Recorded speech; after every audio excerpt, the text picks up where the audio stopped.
she told her granddaughter, and I quote, "My most fervent wish is that I will not be replaced until a new president is installed," end of quote. It wasn't a personal request. It wasn't a favor being asked for. It was the last act of a long, unflinching career of standing up for American democracy. Never before in our nation's history has a Supreme Court justice been nominated and installed while a presidential election is already underway. It defies every precedent, every expectation of a nation where the people are sovereign and the rule of law reigns. But yesterday, before Justice Ginsburg could be laid to rest, and after thousands of Americans had already cast their ballots, the president nominated a successor to her seat. It's no mystery about what's happening here. President Trump is trying to throw out the Affordable Care Act, and he's been trying to do it for the last 4 years. The Republican Party has been trying to eliminate it for a decade. Twice already, the Supreme Court has upheld that law, the Affordable Care Act. And the Congress, expressing the popular will of the American people, has rejected President Trump's efforts as well. Now, all of a sudden, this administration believes they found a loophole in the tragedy of Justice Ginsburg's death. It doesn't matter to them. The Republicans set the precedent just 4 years ago when they denied even the courtesy of a hearing to President Obama's nominee after Justice Scalia passed, after he had only passed away 9 months prior to Election Day. Didn't matter to them that millions of Americans already voting on a new president and a new Congress had begun. All that does matter is that they see an opportunity to overturn the Affordable Care Act on their way out the door. And as I speak, we are still in the midst of the worst global health crisis in a century, a crisis that has already taken over 200,000 lives, between 750 and 1,000 lives a day and counting. And yet, the Trump administration is asking the Supreme Court right now, as I speak, to eliminate the entire Affordable Care Act. The administration filed a brief in the Supreme Court that concludes, and I quote, "The entire ACA thus must fall. The entire ACA thus must fall." President Trump can claim all he wants he's going to protect people with pre-existing conditions. But the fact is he's already fighting to take those protections away as we speak.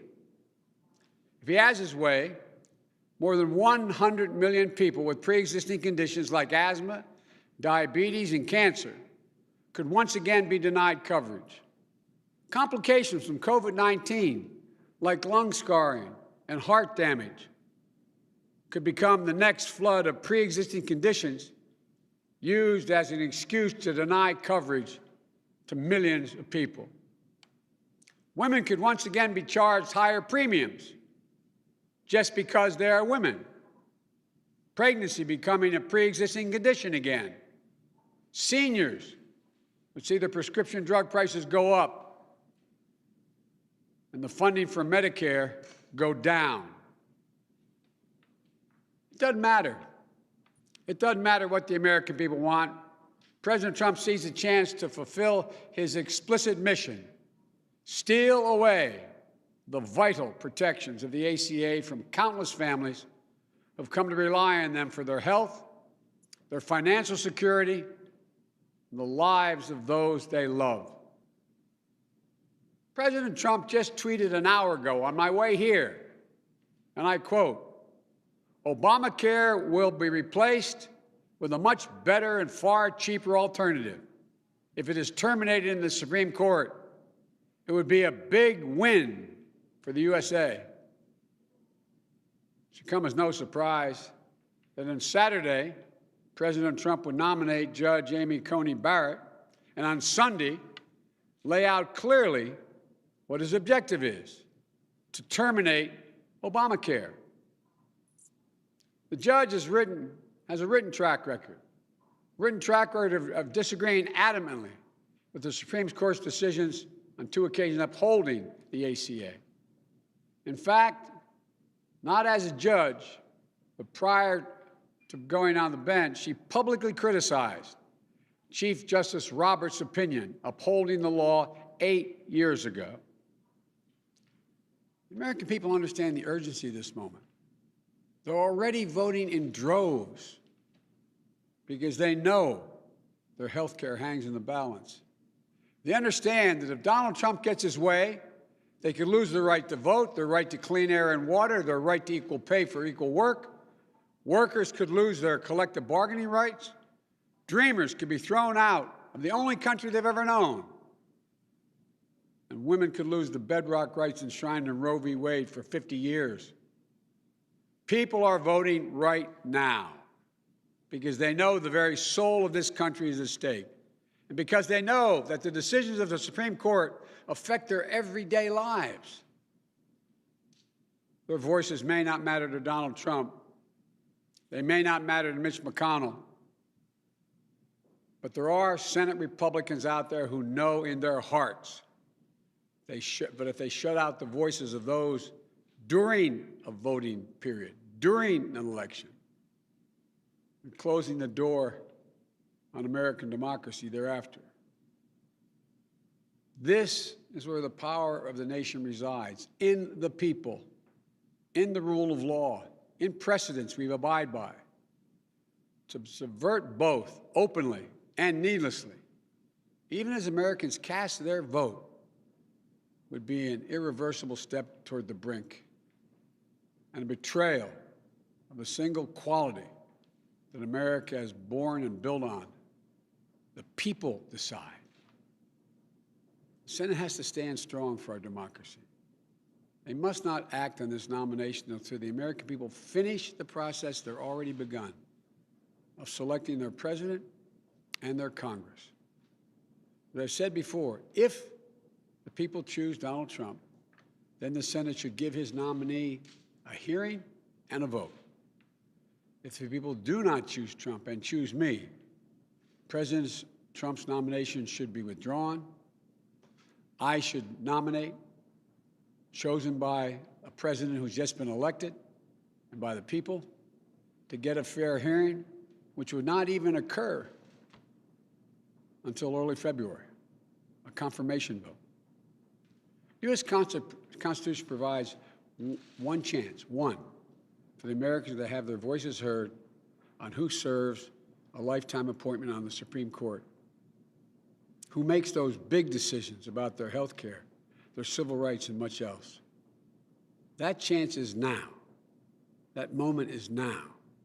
And the voters, in my view, are not going to stand for this abuse of power. And if we're to call ourselves a democracy, their voices must be heard. I urge the American people to keep voting and to let your current senators know that you want to be heard before a vote on confirmation of a new justice. And I urge every senator to take a step back from the brink, take off the blinders of politics for just one critical moment, and stand up for the Constitution you swore to uphold. This is a time to de-escalate, to put an end to the shattering of precedents that has thrown our nation into chaos under this president. Just because you have the power to do something doesn't absolve you of your responsibility to do right by the American people. Uphold your constitutional duty. Summon your conscience. Stand up for the people. Stand up for our cherished system of checks and balances. Americans are watching. Americans are voting. And we must listen to them now.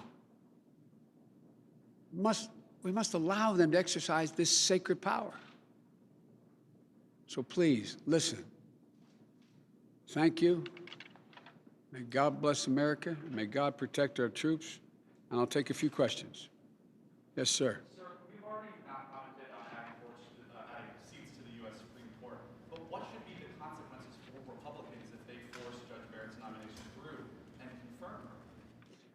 they should see to it that the American public will vote on the Senate races in this election, and they'll vote Republicans out of office. That's the consequence. That's the focus. That's why I want to make it clear and stay on message here. The clear focus is, this is about your health care. This is about whether or not the ACA will exist. This is about whether or not pre-existing conditions will continue to be covered. This is about whether or not a woman can be charged more for the same procedure as a man. This is about people's health care in the middle of a pandemic. Yes. You asked me one question. Fire away.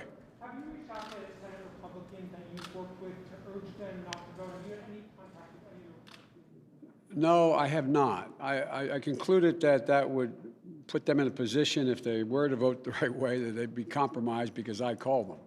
And so, but I know, I have great respect for a number of my Republican colleagues, my former Republican colleagues, and I'm hoping they will do the right thing.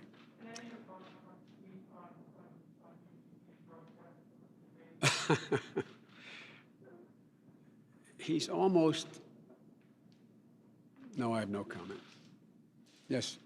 Question of expanding Supreme Court in the event that this nominee does get on the court.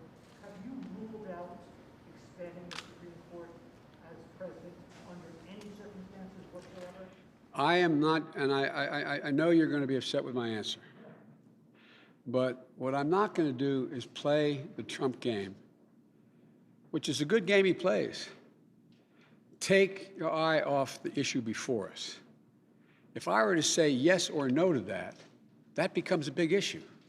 That's the headline here. I am focused on one thing right now, and I really mean it. I'm focused on making sure the American people understand that they're being cut out of this process they're entitled to be part of. And the cutout is designed in order to take away the ACA and your health care in the midst of a pandemic. That's the focus, that's what it's on, and that's the deal. Thank you all so very, very much. Thank you. Did you have a question, John?